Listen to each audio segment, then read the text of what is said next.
অবারিত মাঠ, গগন ললার চুমে তব পদধূলি, ছায়া শনিবীর শান্তির নীড়, ছোট ছোট গ্রামগুলি, যে গ্রামীণ পথে বুক ভরে নিয়ে যায় দূষণমুক্ত বাতাস। মাঠে চাষের শস্যকণা মিটিয়েছে ক্ষুধার চাহিদা আর দেহের পুষ্টি। এখানকার মাঠ ঘাট, গাছগাছালি, জীবজন্তু, নদী নালা, পুকুর ও মানুষজনের একে অপরের ঘটেছে হৃদয়ের গভীর যোগ। মুক্ত বাতাসে মনের আনন্দে পাখিদের ডাক, কোকিল ডাকে মুখরিত এখানের পরিবেশে। সারি সারি তালগাছ আর মেঠোপথ বাড়িয়েছে বাড়তি সৌন্দর্যে। এ যেন আবহমান গ্রামীণ জনপদের ছায়া ঢাকা শান্তির নীড়। বলছি মোহনপুরের কথা। মোহনপুর দেবিদ্বার উপজেলা সদরের একটি ইউনিয়ন। এই জনপদের বেশিরভাগ মানুষই কৃষি ও প্রবাসী আয়ের উপর নির্ভরশীল।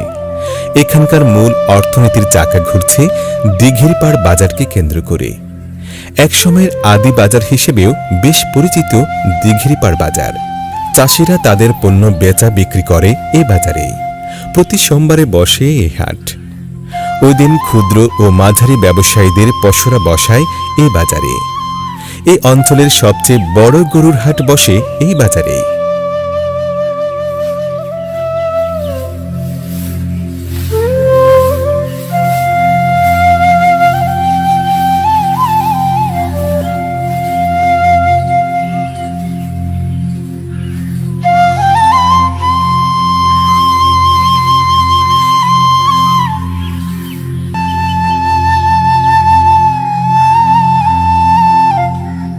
এই জনপদের মানুষ কৃষিতে স্বয়ংসম্পূর্ণ।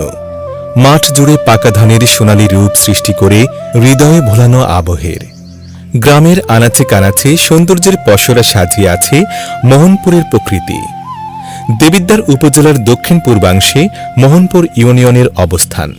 এই ইউনিয়নের উত্তরে এলাহাবাদ, পশ্চিমে সুলতানপুর, দক্ষিণে বারকামতা ইউনিয়ন এবং পূর্বে বুড়িচং উপজেলার মোকাম ইউনিয়ন ও ভারেল্লা দক্ষিণ ইউনিয়ন অবস্থিত।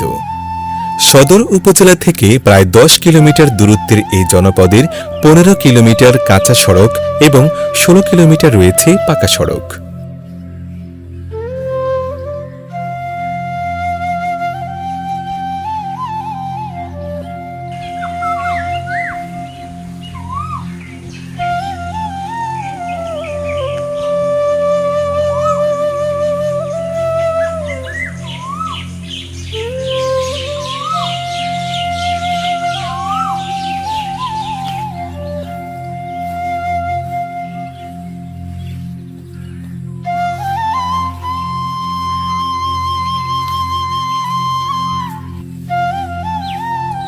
পাঁচ 5.25 বর্গ কিলোমিটার আয়তনের এই ইউনিয়নে 106টি মসজিদ, 2টি মাধ্যমিক বিদ্যালয়, একটি নিম্ন মাধ্যমিক বিদ্যালয় এবং একটি কলেজ রয়েছে।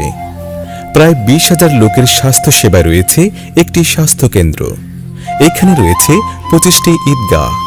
প্রায় 70% শিক্ষিত এ জনপদে মোহনপুর উচ্চ বিদ্যালয় এবং ছোটনা মডেল উচ্চ বিদ্যালয় শিক্ষা প্রসারে বেশ ভূমিকা রাখছে।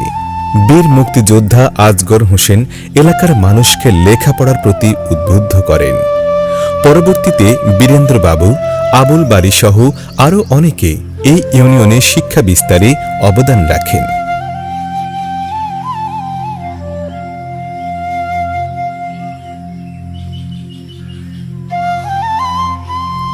এখানকার উল্লেখযোগ্য ব্যক্তিরা হলেন নৌবাহিনীর প্রধান অ্যাডমিরাল শাহিন ইকবাল, বাণিজ্য মন্ত্রণালয়ের অতিরিক্ত সচিব আব্দুল মজিদ, বারডেম হাসপাতালের চিকিৎসক ডাক্তার জাহাঙ্গীর আলম, সহযোগী অধ্যাপক ডাক্তার মাখনলাল পাল, বুয়েটের সহযোগী অধ্যাপক ডাক্তার খুরশেদ আলম সহ অনেকেই। চট্টগ্রাম বিভাগে প্রথম অটোমেশন পদ্ধতি চালু করে শিক্ষাক্ষেত্রে নতুন মাত্রার যোগ দিয়েছে মোহনপুর উচ্চ বিদ্যালয়ে। এই এলাকার মানুষ কৃষি খামারি হিসেবেও বেশ পরিশ্রমী। তারা নিজের পায়ে দাঁড়াতে অবিরাম যুদ্ধ করেন শ্রমের সাথে। সবকিছু মিলে গ্রাম বাংলার জীবনযাত্রা পল্লীকবি জসীমউদ্দিনের নকশি কাঁথার মাঠের মতোই অনিন্দ্য সুন্দর ও স্নেহ মমতা জড়ানো।